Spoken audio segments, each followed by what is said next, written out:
नमस्कार, मी रेणुका नाडकर. समर्थन लाईव्हच्या बातमीपत्रात आपले स्वागत. सुरुवातीला एक नजर हेडलाईन्सवर. तलासरी डहाणू परिसरात पुन्हा भूकंपाचे धक्के. धोकादायक इमारतींमुळे शाळेतील पटसंख्येत गळती. डहाणूत काळा धूर सोडणाऱ्या वाहनांची संख्या वाढली.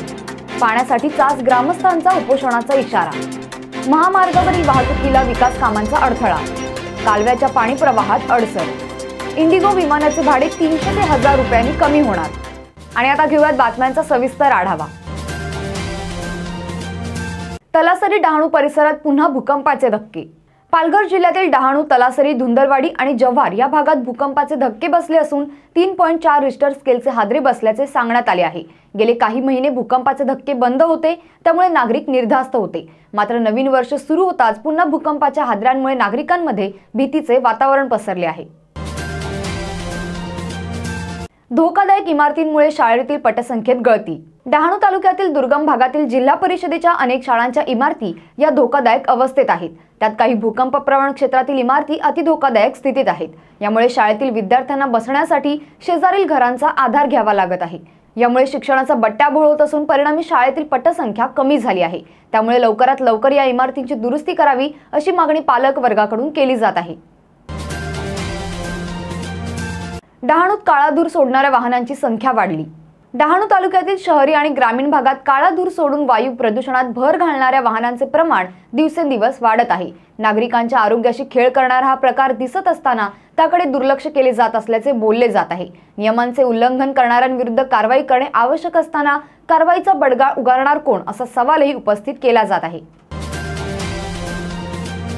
पाण्यासाठी चास ग्रामस्थांचा उपोषणाचा इशारा. चास ग्रामपंचायतीमधील गावपाड्यांना मुबलक व सुरळीत पाणी पुरवठा चालू राहावा यासाठी जलजीवन मिशन योजनेतून सुमारे 1,89,00,00,000 रुपयांचा निधी खर्च करून सौर ऊर्जेवर नळ पाणी पुरवठा योजना मागील वर्षी कार्यान्वित करण्यात आली होती. परंतु ठेकेदारांच्या निकृष्ट कामामुळे चास गावाला पाणी पुरवठा करणारी नळपाणी योजना वर्षभरात बंद पडली.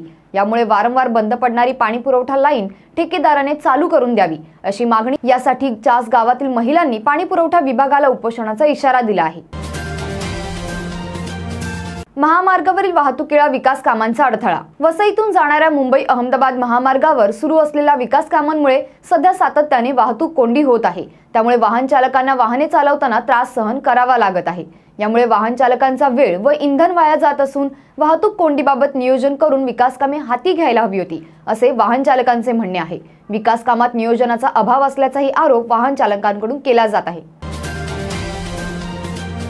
कालव्याच्या पाणी प्रवाहात अडसर. डहाणू नाशिक राज्य मार्गावर नुकताच नव्याने बांधण्यात आलेल्या रानशेत येथील पुलामुळे कालव्याच्या पाण्याचा प्रवाहावर मोठा परिणाम होण्याची भीती व्यक्त होत आहे. पुलाची बांधणी करताना सार्वजनिक बांधकाम विभागाने पाटबंधारे विभागाशी समन्वय साधला नसल्याचे बोलले जात असून यामुळे पाणी पुरवठ्यावर परिणाम होणार असल्याची भीती व्यक्त केली जात आहे. इंडिगो विमानाचे भाडे 300 ते 1000 रुपयांनी कमी होणार. नवीन वर्षाच्या सुरुवातीला हवाई प्रवाशांसाठी इंडिगोने आनंदाची बातमी दिली आहे. इंडिगो विमान कंपनीने प्रवासी भाड्यातील इंधन शुल्क हटवण्याची घोषणा केली आहे. यामुळे विमान प्रवासाच्या अंतरानुसार 300 ते 1000 रुपयांनी तिकीट दर कमी होणार आहे. इंडिगो फ्लाईटने प्रवास करणाऱ्यांना तिकिटासाठी आता कमी पैसे खर्च करावे लागणार आहेत.